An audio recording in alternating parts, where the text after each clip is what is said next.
Canonica, Murelle di Villanova di Campo San Piero, preghiera per il bambino ucraino di 6 anni travolto e ucciso da un'auto a Santa Maria di Sala. Nella notte spente le macchine che lo tenevano in vita, l'appello di mamma e papà.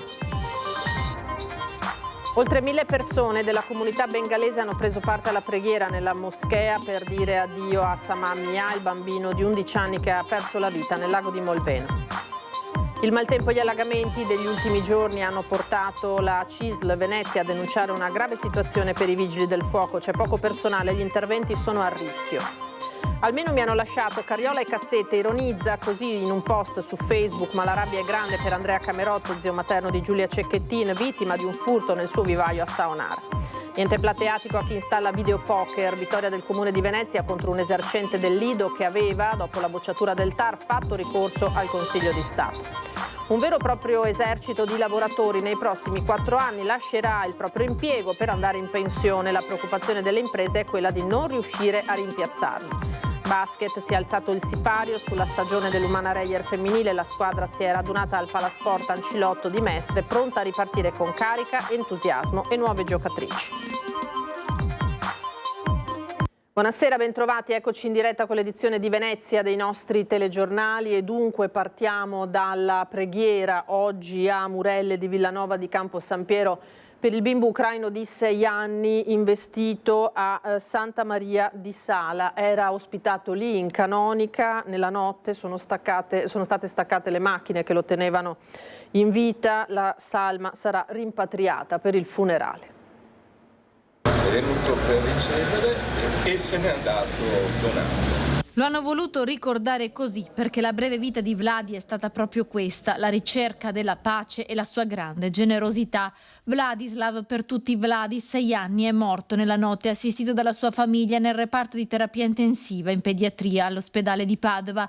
Mercoledì, mentre attraversava la strada con la mamma, è stato investito da un'auto. I genitori hanno consentito la donazione degli organi del bimbo a Murelle di Villanova di Campo San Piero, nell'ex Canonica dove abitava da 3 settimane dopo il suo arrivo dall'Ucraina, una preghiera per il piccolo e per abbracciare la sua famiglia distrutta dal dolore. Vladi ha donato gli organi, ha donato il suo cuore, ci consola il fatto che il suo cuore batte ancora e batte di una generosità immensa, lui che è venuto qui per cercare la pace e forse non l'ha trovata neanche qui purtroppo, ma lui ci insegna molto con questo suo gesto di grande generosità, grazie anche ai suoi genitori che hanno pensato a questo dono grande, che diventa un po' anche, dicevo prima, diventa anche uno stimolo, diventa anche un incoraggiamento per noi, anche un incoraggiamento di speranza per aiutare di più queste persone che sono dentro a una guerra. Erano fuggiti dalla guerra da Odessa i genitori di Vladi per dare ai figli un futuro di pace ed erano arrivati a Padova a fine luglio. A settembre il piccolo avrebbe iniziato la prima elementare,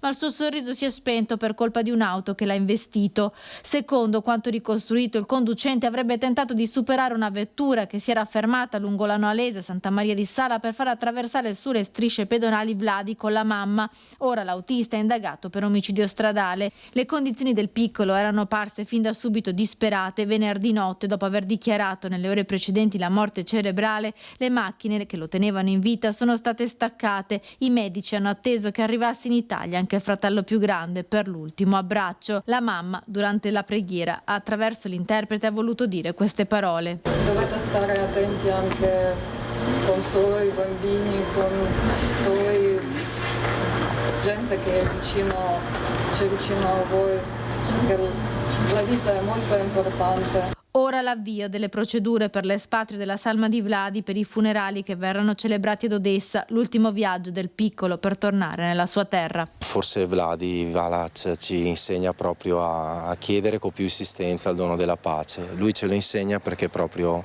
ha donato tutto. A Mestre adesso perché 1000 persone hanno preso parte alla preghiera d'addio a un altro bambino, l'11enne, che ha perso la vita nel lago di Molveno. Allahu Akbar. Oltre 1000 persone della comunità bengalese hanno preso parte alla preghiera nella moschea Baitul Mamor a Mestre per dire addio a Samam Miad, il bambino di 11 anni che ha perso la vita dopo un bagno nel lago di Molveno a Trento lo scorso 14 agosto. Una celebrazione che ha voluto salutare anche un anziano bengalese originario dello stesso paese di Samad. Presenti anche gli amici e i compagni della scuola Caio Giulio Cesare di Mestre, dove l'11enne aveva frequentato la prima media. Assenti i genitori, troppo provati, racconta lo zio. I genitori, lo sapete, un bimbo di 11 anni e dopo 11 anni perdere un bimbo vuol dire che perdere il cuore. Non hanno le condizioni proprio adesso o per parlare o per comunicare con qualcuno, perché tutti e due sono mentalmente proprio esauriti, anche fisicamente diventati deboli. Questa è la condizione di famiglia e la comunità anche sono stati un po' silenziosi, perché è una cosa che non recuperabile, è una perdita che non si può dimenticare. Lo zio ricorda Samad come un ragazzino brillante e intraprendente. Era molto silenzioso e intelligente e brillante, e anche era un ragazzo bravo in scuola. Il suo coso più speciale, voleva memorizzare tutto il Corano, che vive in Italia con la cultura italiana, mentalità italiana, perché quando lui aveva 19 mesi è venuto in Italia, però cresciuto come un italiano. Dopo essere come un italiano, però voleva studiare anche il Corano, che già ha memorizzato di 5 pagine, già memorizzato, già stava mettendo il massimo impegno di completare il Corano, però il Dio Allah ha voluto, perché forse era un'anima buona, che il Dio Allah sempre vuole che l'anima buona, forse è stato deciso da lui. La salma tornerà in Bangladesh. Samad parte lunedì pomeriggio, arriva martedì sera in Bangladesh. Dopo mercoledì mattina ce l'abbiamo un altro funerale, questa sarà l'ultimo saluto in Bangladesh.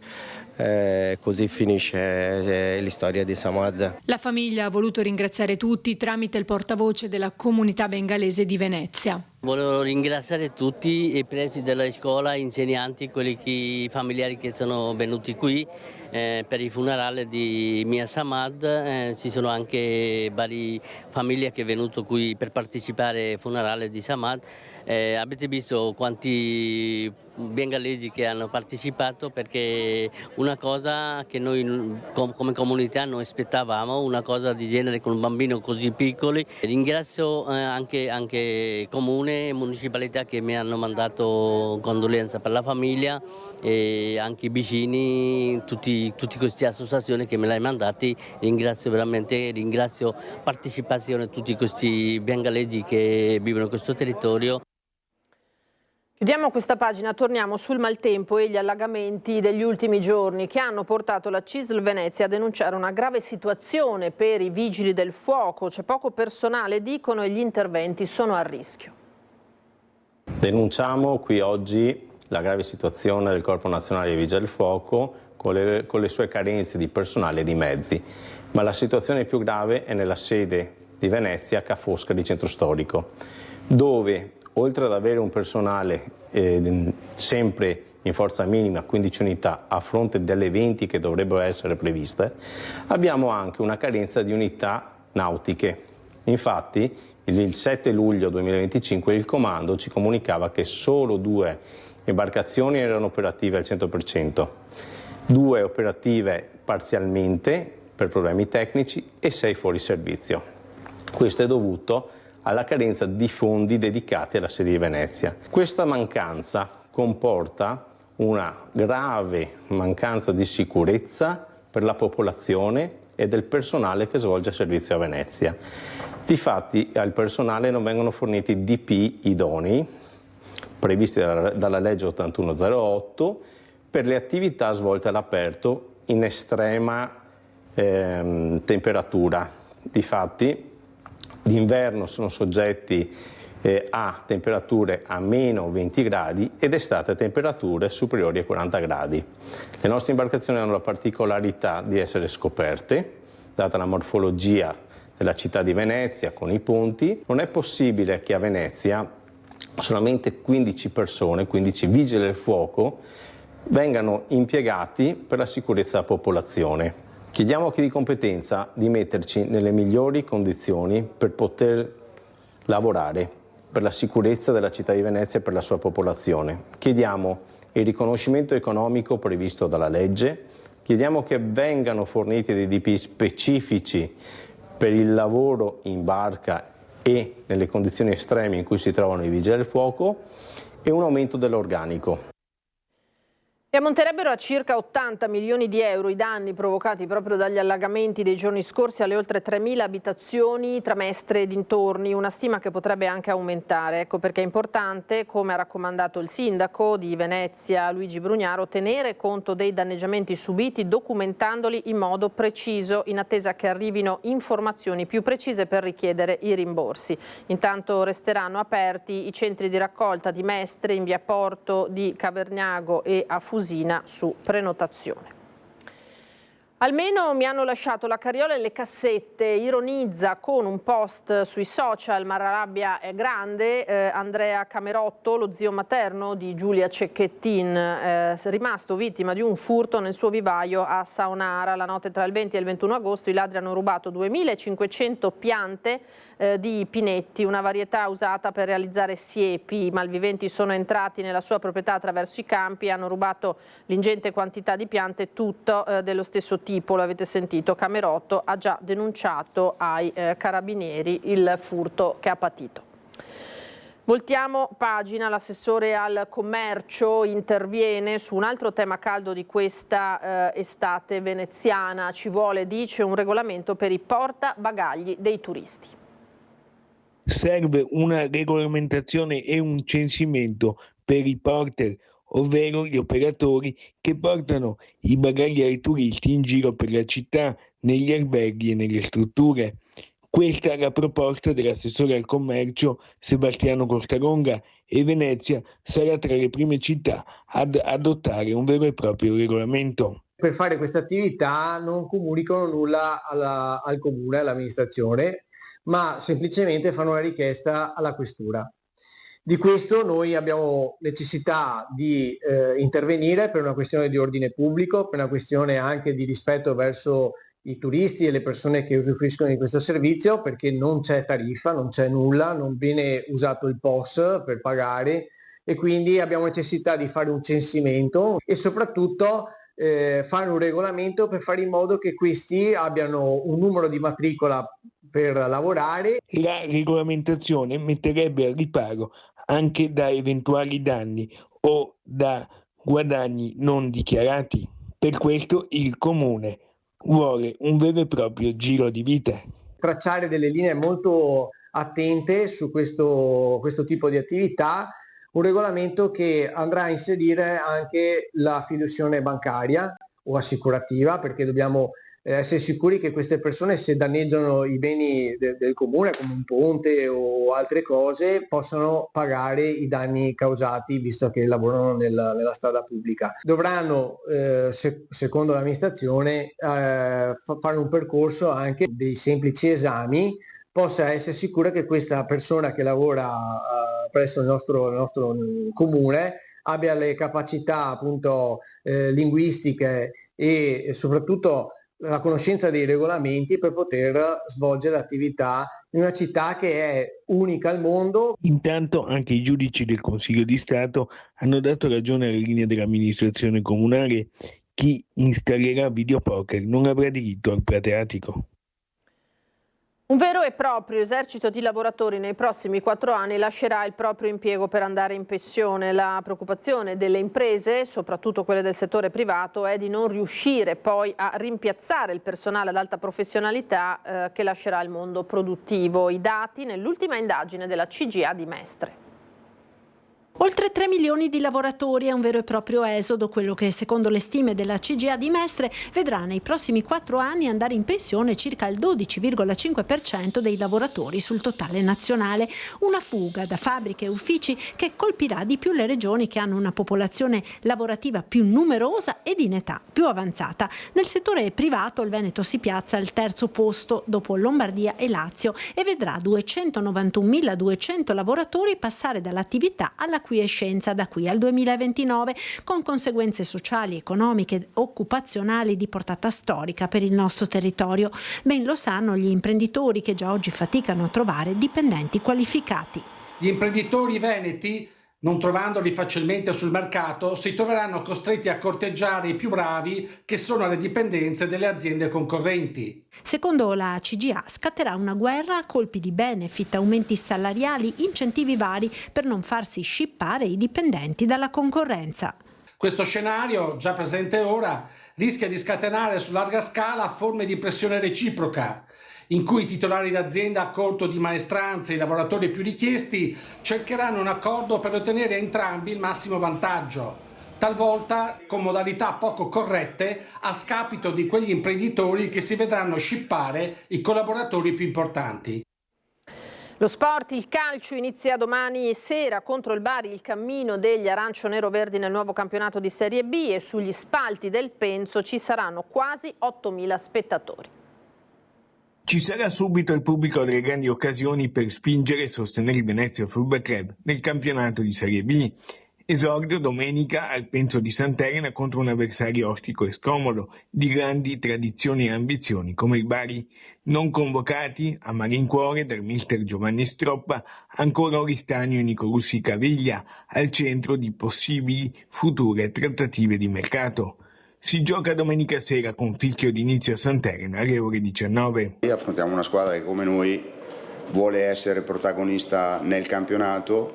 Oltretutto la settimana scorsa parlavo è sempre il periodo nel quale affronti le squadre che fa la differenza, non tanto blasone o figurine o nomi che compongono appunto le squadre stesse.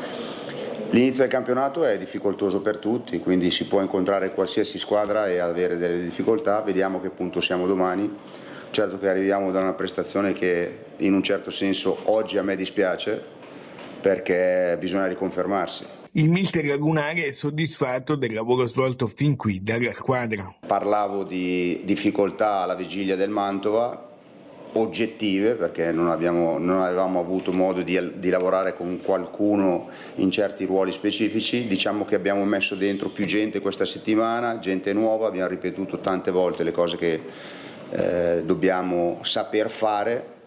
Domani è un avversario veramente importante, quindi mi auguro di partire col piede giusto. E sul suo Venezia, candidato a lottare per la promozione in Serie A, non si nasconde, ma la mia aspettativa di vita calcistica è di partita in partita, quindi figuratevi che cosa può succedere.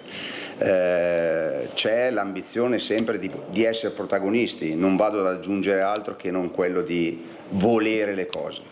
Poi può succedere anche di non riuscirci, però noi dobbiamo avere la consapevolezza di quello che siamo e andare in campo a testa bassa. Dal calcio al basket femminile con la presentazione delle ragazze dell'Umana Reyer.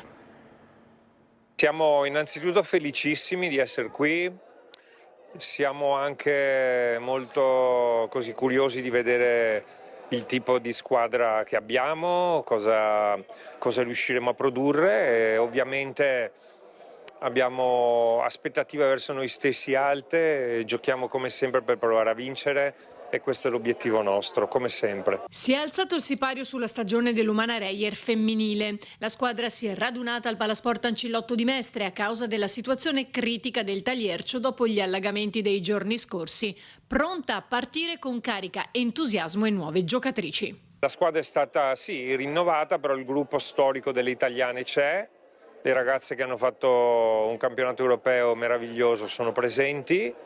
Alcune chiaramente ci sono degli arrivi nuovi, li vedremo, li sperimenteremo, abbiamo poco tempo e cercheremo di usare il tempo nella maniera migliore possibile. Per affrontare il campionato italiano e quello europeo. Si riparte con grande entusiasmo, anche perché la stagione scorsa ha avuto veramente dei picchi importanti, penso alla vittoria in Supercoppa, le finali sia in campionato che di Coppa Italia e il passaggio di turno in Eurolega, che era la prima esperienza che avevamo fatto negli ultimi anni, quindi la voglia è tanta di ripartire da dove abbiamo lasciato, con la consapevolezza che in Italia potremo essere ancora una competitor importante, una squadra che punta a raggiungere il risultato. In Europa ci aspettano le qualificazioni, ma vogliamo essere protagonisti e cercare di mettere a fuoco e a mettere a regime quello che abbiamo imparato la scorsa stagione. Sarà come sempre più complicato di quello che si crede, con più squadre outsider, ci sono squadre che in casa possono essere pericolosissime, Purtroppo anche quest'anno è un campionato un po' monco perché siamo a 11, è un po' così inspiegabile da dire alle ragazze, però cercheremo di capire subito all'inizio che tipo di livello, di qualità, di equilibri ci saranno. Sotto la guida tecnica di coach Mazzone e del suo staff, la squadra ha già iniziato gli allenamenti. Non più un palazzetto ma un teatro invece per lo spettacolo di danza della scuola Diaghilev.